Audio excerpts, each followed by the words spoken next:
გამარჯობა მეგობრებო. მოგეხსენებათ, ჩატარდა საკმაოდ სერიოზული კვლევა, სოციალური კვლევისა და ანალიზის ინსტიტუტის მიერ რაოდენობრივი სოციალური კვლევა. რომელმაც გამოაშკარავა საკმაოდ საინტერესო გარემოებები, მოცემულობები, რომელიც ჩვენ საზოგადოებაშია განწყობები და მეც სურს რომ ამ საკითხთან დაკავშირებით გამოთქვა ჩემი აზრი. ჩვენ ყველანი საქართველოს შვილები ვართ, ჩვენ ყველა ამ ქვეყნის მოქალაქეები ვართ და ყველა ამ საზოგადოების და ამ სოციუმის შვილები ვართ, ამიტომ ესეთი რაოდენობრივი კვლევები და ესეთი განწყობები პირდაპირ მნიშვნელობით აისახება ჩვენს ყოველდღიურობაზე. სწორედ ამიტომ მინდა მეც გამოვხატო ჩემი აზრი, იმიტომ რომ ეს ყველას ეხება. მიუხედავად იმისა, რომ არც ქოცი ვარ, არც ნაცი ვარ და ამ სისტემაზე, რომელიც ესეთ დესტრუქციულ iterაციებს აკეთებს, ჰიბრიდულ iterაციებს აკეთებს ჩვენ სოციალურ კეთილდღეობაზე, რა თქმა უნდა, ყველა ნორმალურმა საქართველოს მოქალაქემ, მიუხედავად იმისა, ეკუთვნის თუ არა რომელ პარტიას ის, უნდა გამოხატოს ჩემი აზრით საკუთარი მოსაზრება ამ საკითხთან დაკავშირებით.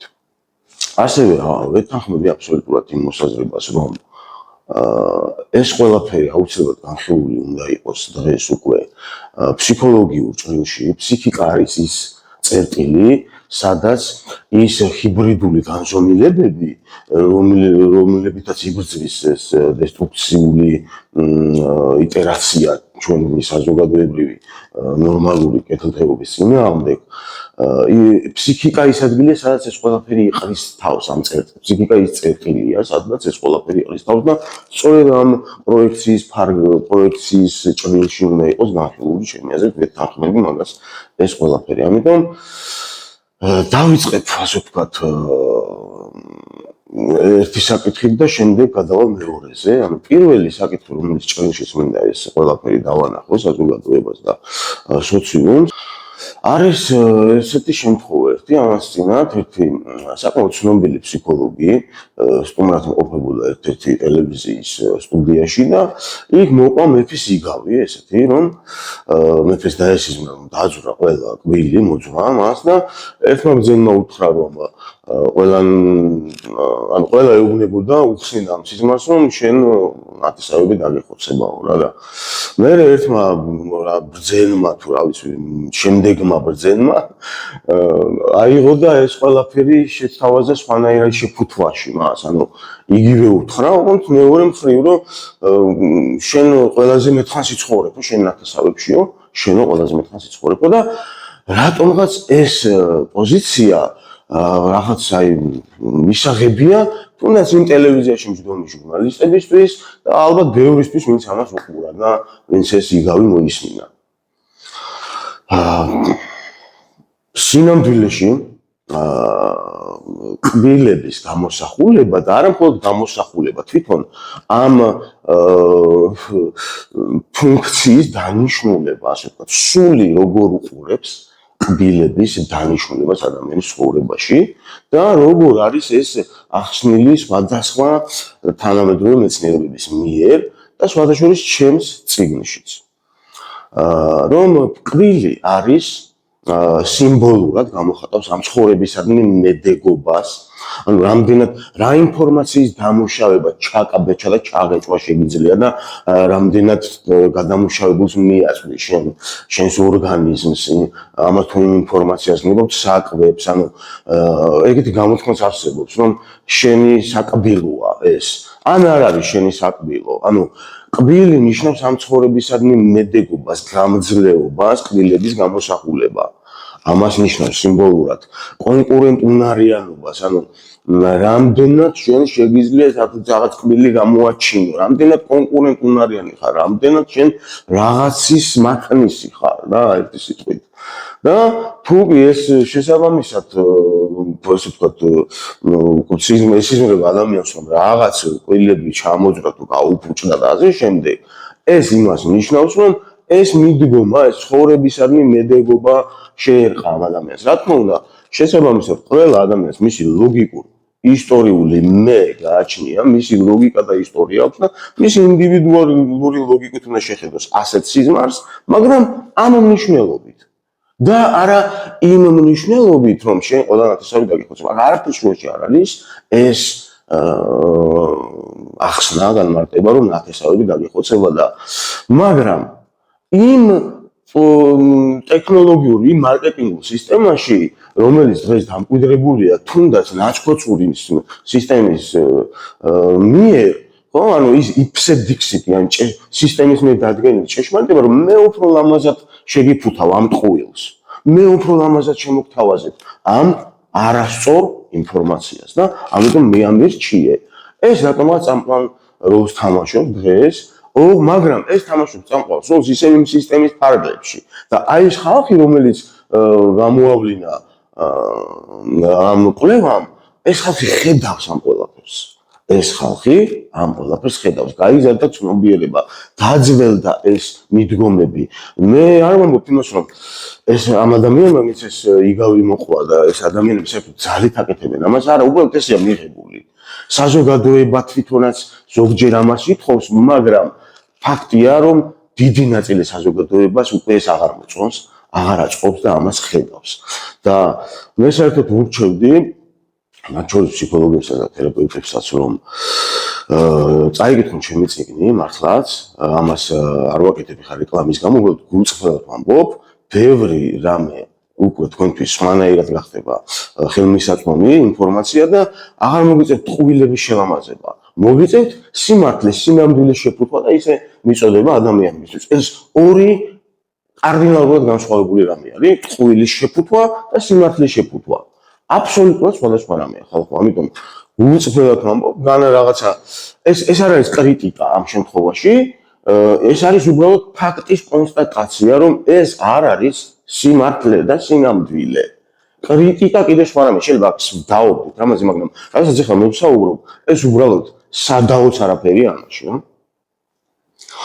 ეხლა გადავიდეთ მეორე მონაკვეთზე, ჩემი ამ მოსაზრების, ამ მონოლოგის და აქ მინდა ვთქვა, რომ მინდა აღვნიშნო ეხლა ცოტა ინტელექტუალურ ნაწილს მინდა მივმართო ამ ყველაფრის, განსაკუთრებით ოპოზიციის, იმიტომ რომ ოცნებას ასეა თუ ისეა, მისი პოზიციები გამყარებული აქვს, თუმცა აქ მინდა აღვნიშნო, რომ ის ეროვნული შუღლი, რომელიც სუნით დგას დღეს საზოგადოებაში და ყველას შეემუქრება, რომ შეეხოს ის, აბსოლუტურად ყველა წევს, ხოცია, ნაცია თუ ვინც არ უნდა იყოს, ყველა შეეხება ეს და თავრობაზე დგას ის პასუხისმგებლობა ეკუთვნის თავრობას, იმიტომ რომ ამის მოგვარების, ამ სიძულვილის რაც დღეს საზოგადოებაში სოციუმში ტრიალებს, ეს ხალხი ერთმანეთს აღარ ესალმება, იმიტომ შეიძლება ხვალ ერთმანეთის მოყლა დაჭირდეთ და ამიტომ როგორ გამიესალმოს დღეს.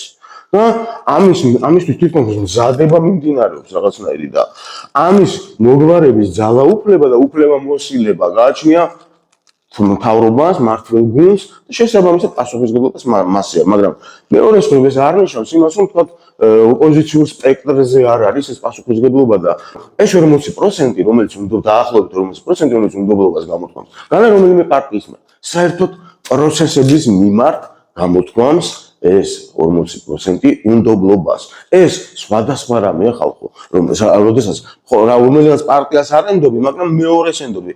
არ საერთოდ არ ენდობა პოლიტიკურ პროცესს, იმიტომ ხედავს ამ სისტემის აი ნაკლოვანებას, რომ ყველა თავაზობს ტყუილი უკეთეს შეფუთვას. ხდებით? ამიტომ ის რომ ოპოზიცია მისი ხმები ვერ დაიცვა მანამდელ პროტესტებში და ხალხი მაგიტო გაბრაზდა, ეს არ შეესაბამება სინამდვილეს. სხვათა შორის ადგილობრივი კონიუნქტურის მიმომხილველი ექსპერტები, ანუ ვინც საქართველოს ფარგლებში მიმოიხილავს სიტუაციას, ისინი ერთი-ორი ადამიანი რატომაც აჟღერებს რეალურ მიზეზს, რეალურ პრობლემას, მაგრამ სხვა კონტექსტში.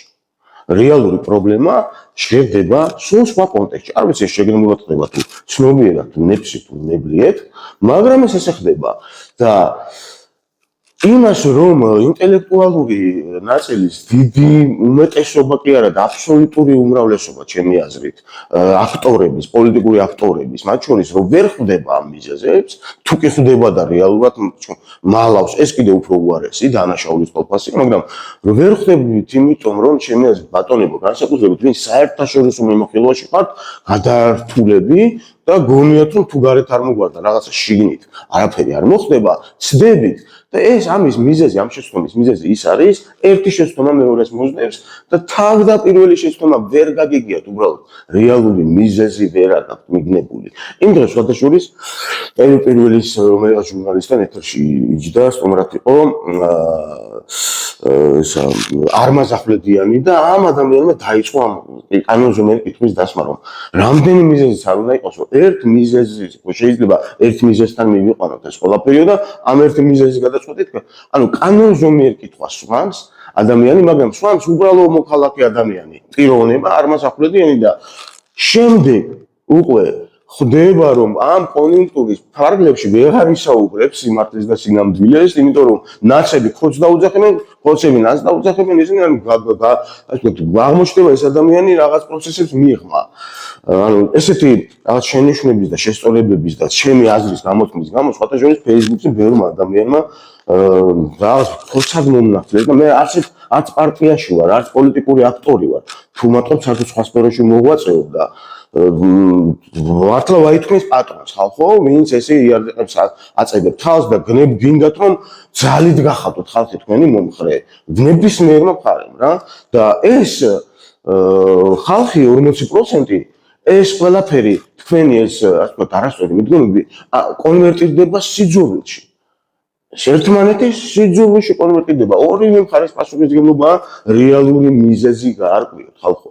ვიდრე თქვენ ხალხი ხედავს, მოსახლეობა ხედავს ამ ბინძურ თამაშს, ამ შეკრულ თუ როგორც გინდა დაარქვით, ეს მარყუჟი იყრება რა სოციუმის კისერზე, ნაცქოცური სისტემის მარყუჟი იყრება, ესეთი და გულდავს ამ საზოგადოებას უკვე ხალხო.